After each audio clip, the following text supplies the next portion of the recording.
Dr. Marcus Chen had seen many strange things during his 3 years aboard the diplomatic vessel Harmony's Edge, but nothing quite like the figure that stumbled into his medical bay at 347 hours, ship time. The alien stood nearly 8 feet tall, her crystalline skin shimmering with an ethereal blue-green luminescence that pulsed weakly with each labored breath. 4 arms hung limply at her sides, and her elongated skull bore the distinctive crown-like ridge of the Zephyrian royal bloodline. What Marcus didn't know, what nobody in the galaxy's outer rim knew, was that this wounded creature before him was Empress Lyralai of the Zephyrian Dominion, ruler of 17 star systems and commander of the most feared military force in known space. "Please," she whispered in accented standard, her voice like wind chimes in a gentle breeze. "I need help." Marcus's training kicked in immediately. He'd treated dozens of species during his tenure, and while Zephyrians were rare this far from the core worlds, their basic physiology was well documented. What wasn't documented was the extent of her injuries, deep lacerations across her torso that glowed with an ominous red energy, clearly from some form of plasma weaponry. "What happened to you?" Marcus asked, guiding her to the examination table with surprising gentleness for a human half her size.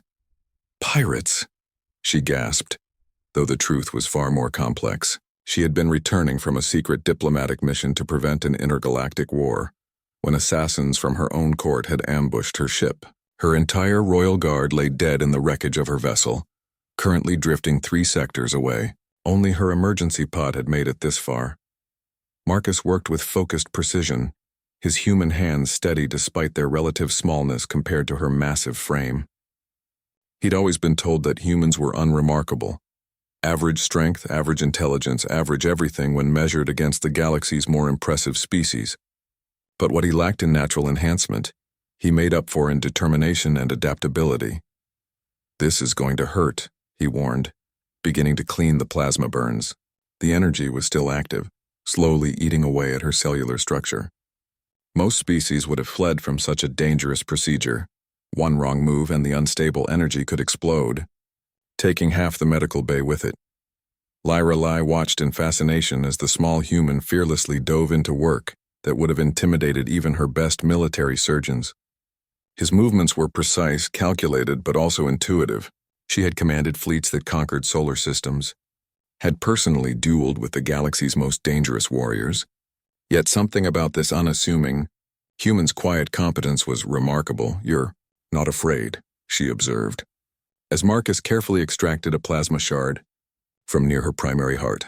"Fear doesn't help anyone," Marcus replied simply, sweat beading on his forehead as he concentrated. "Besides, I've seen worse," she almost laughed. Worse? She was the most powerful being in 17 star systems, and she'd barely survived her encounter with the assassins. What could this human possibly have seen that was worse? As if reading her thoughts, Marcus continued working while sharing his story. "I was on the colony ship New Horizons when the Krillian swarm attacked 3 years ago. Spent 18 hours in the emergency bay, treating survivors while the ship was actively being boarded. Lost power, lost gravity, lost half our medical supplies. But we kept working. Humans are funny that way. We get stubborn when things look impossible." Lyralai knew of the Krillian attack on the New Horizons. It had been deemed a total loss by all galactic authorities, no survivors expected. Yet here was this human, not only having survived but having spent those hellish hours saving others. Hours passed as Marcus worked. He'd never performed surgery of this complexity, but something about the challenge energized him.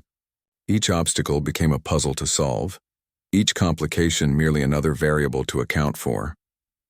It was a very human approach, not the overwhelming natural ability that other species possessed, but pure stubborn problem-solving. "There," Marcus finally said, sealing the last wound with synthetic tissue. "The plasma energy is neutralized. You'll need rest, but you should make a full recovery." Lyralai flexed her arms experimentally, feeling strength return to limbs that had been numb for days. "How did you know to use thermal coupling to neutralize the plasma residue?" "That technique is classified by Dominion military standards." Marcus shrugged, cleaning his instruments. "I didn't. I just figured if the energy was self-sustaining, introducing a controlled heatsink might disrupt the feedback loop. Basic thermodynamics, really. Basic thermodynamics." She stared at him in wonder. What this human had dismissed as elementary science was a technique her own surgeons had taken decades to develop. He'd intuited it in minutes purely through logical reasoning. "What's your name?" she asked. "Dr. Marcus Chen. And you?" She hesitated. If she revealed her identity, everything would change.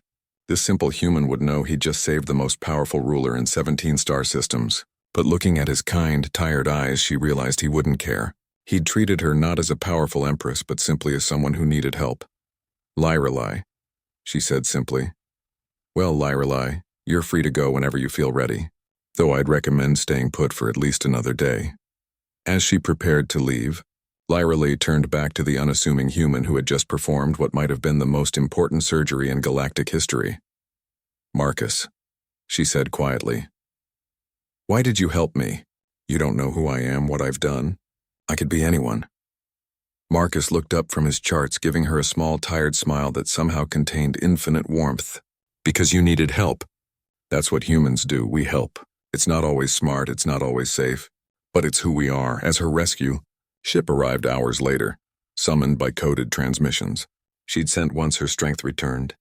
Empress Lyrelai looked back at the small medical bay where a unremarkable human had saved her life through nothing more than competence, courage, and an unwillingness to give up. The galaxy was vast and filled with species far more physically impressive than humans. But in that moment, she understood why her intelligence reports always noted something peculiar about human colonies. They had the lowest mortality rates during crises, the highest survival rates during disasters, and the most stable societies despite lacking any natural advantages. They were remarkable precisely because they were unremarkable, and too stubborn to know when they should quit. 3 months later, when the Dominion signed its first ever mutual defense pact with the human colonies, few knew it had been negotiated by an empress who remembered a tired doctor working through the night to save a stranger's life. Marcus Chen never learned who he'd really saved. He simply filed his report and moved on to the next patient, the next crisis, the next impossible situation that humans somehow always found a way through. After all, that's what humans do.